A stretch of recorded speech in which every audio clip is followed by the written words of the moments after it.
아빠까빨 간단하게 보고 듣는 인도네시아 뉴스 12월 30일 수요일 시작합니다. 좋아요와 구독 버튼 잊지 마세요.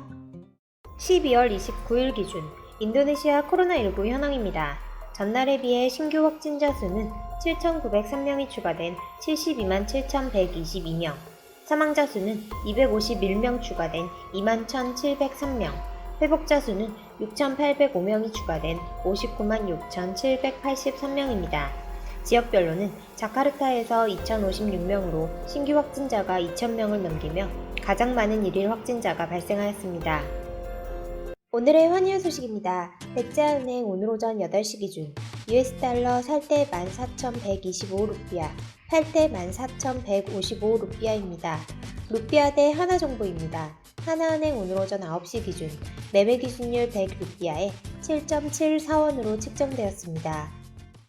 오늘의 첫 번째 소식입니다. 인도네시아 정부가 다음 달 1일부터 2주간 외국인의 입국을 전면 금지합니다. 영국발 코로나19 변이의 전 세계적 확산에 따른 조치입니다. 28일 국무회의를 마친 레트노 마르수티 외교부 장관은 기자회견에서 임시적으로 2021년 1월 1일부터 14일까지 외국인의 입국을 금지하기로 결정했다. 28일부터 31일까지 인도네시아에 입국하는 외국인에게는 여러 규제를 적용할 계획이라고 덧붙였습니다. 다만 장관급 이상 고위 공무원 등은 대상에서 제외됩니다. 코로나19 사태 이후 인도네시아가 모든 외국인의 입국을 막은 것은 이번이 처음입니다. 이번 방침은 영국에서 발견된 변이 바이러스의 전염성이 높다는 판단에 따른 것으로 영국에서 출발하거나 경유하는 경우엔 이미 입국을 막은 상태입니다. 인도네시아 정부는 영국발 코로나19 변이가 아직 발견되지 않았지만 전염성이 높은 만큼 사전에 예방하는 것이 최선이라고 설명했습니다.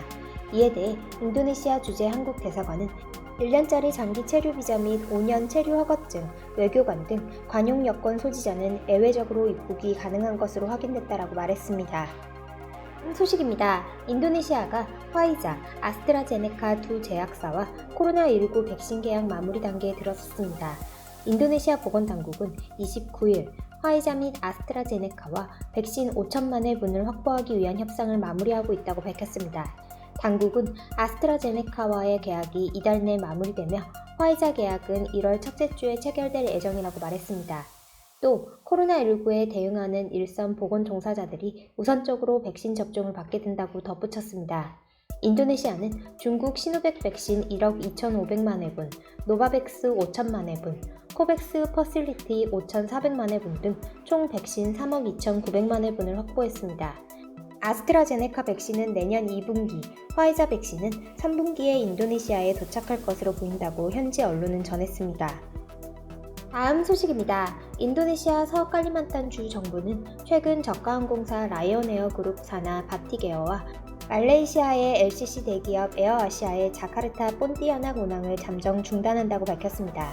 코로나19 확산을 방지하기 위함입니다. 일편에서는 운항 금지 권한은 지방정부가 결정할 사항이 아니라며 비판의 목소리도 나오고 있습니다.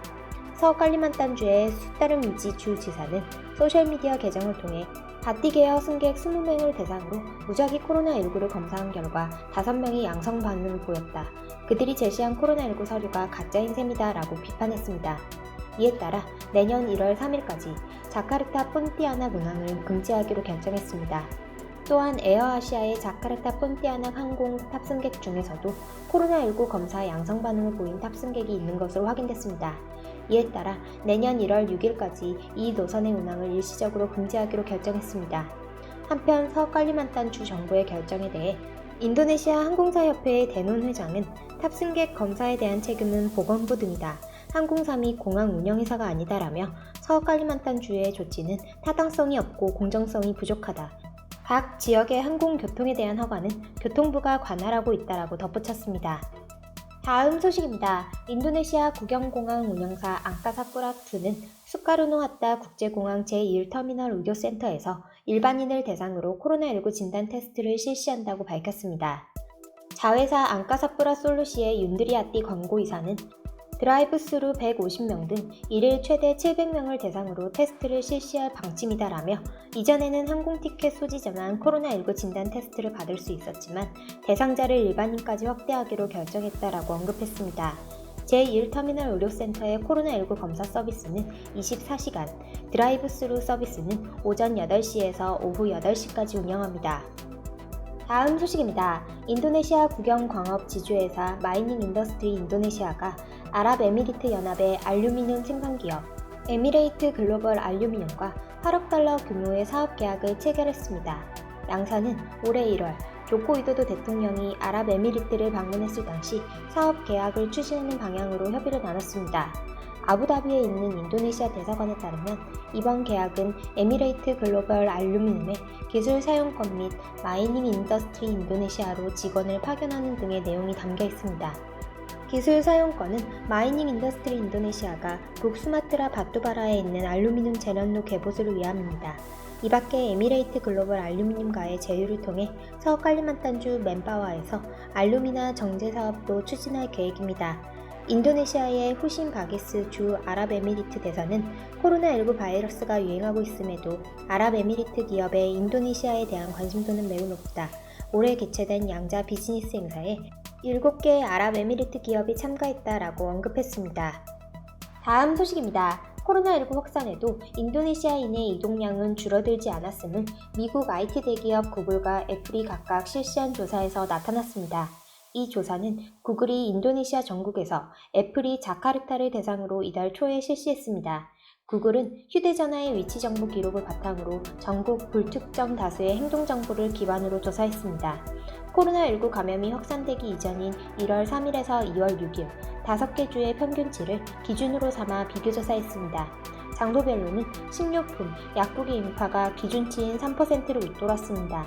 대규모 사회적 제약 PSBB가 발효된 4월에는 기준치에서 24%를 하회했습니다. 기타 소매 및 오락시설, 대중교통 터미널, 비즈니스 센터는 기준치를 밑돌았지만 4월부터 점차 증가했습니다.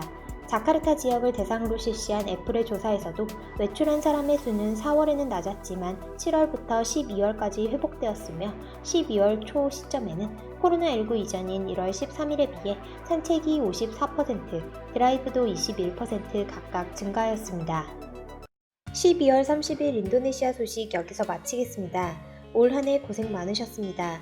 힘들었던 일, 속상했던 일들은 모두 잊으시고 행복한 새해 맞이하시길 바라며 인니 소식 채널은 2021년 월요일에 더욱 건강한 모습으로 찾아뵙겠습니다. 새해 복 많이 받으세요. 드리마까시.